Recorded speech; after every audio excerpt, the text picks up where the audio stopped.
আসসালামু আলাইকুম সবাইকে। আমি আমার জীবনের প্রথম শালুকের পায়েস রান্না করলাম। যদিও আমি এই শালুক আগে কখনো খাইনি, বিয়ের পরে খেয়েছি। এখন শালুক অনেক কি করব চিন্তা করে বললাম দেখি শালুকের পায়েস হয় কিনা। কারণ এখানে অনেক শালুক ছিল সিদ্ধ করা, এখন এগুলো নষ্ট তো করা যাবে না।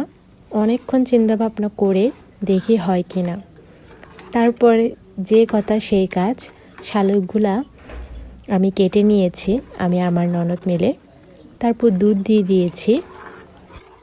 তারপর দুধগুলো ভালোভাবে গরম হয়ে গেলে শালুক দিয়ে দিয়েছি, পরিমাণ মতো লবণ। তারপর কিছুটা সাবুদানা দিয়েছি, একটু টেস্টটা যেন ভালো আসে। তারপর ভালোভাবে নেড়েচেড়ে নেব, কারণ সাবুদানাগুলো যাতে দলা হয়ে না যায়। আর শালুকগুলো ভেঙে দেওয়ার জন্য আমি নেড়ে চেড়ে নিয়েছি ডালঘুটনি দিয়ে। আমরা এটা ডালঘুটনি বলি, আপনারা কি বলেন জানি না।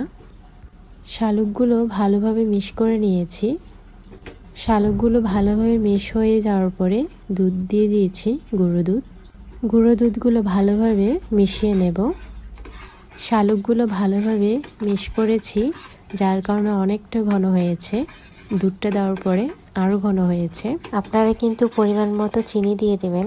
গুঁড়ো দুধ ভালোভাবে মিশিয়ে এরপর আমি পরিমাণ মতো নারকেল দিয়ে দেব, যাতে টেস্টটা আরও ভালো হয়।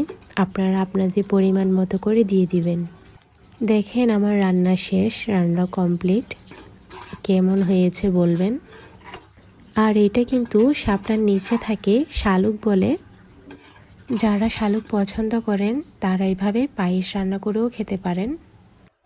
টেস্টটা কেমন ছিল বলি, মনে হয়েছে যেন এখানে ঘি দেওয়া হয়েছে, টেস্টটা এমন ছিল।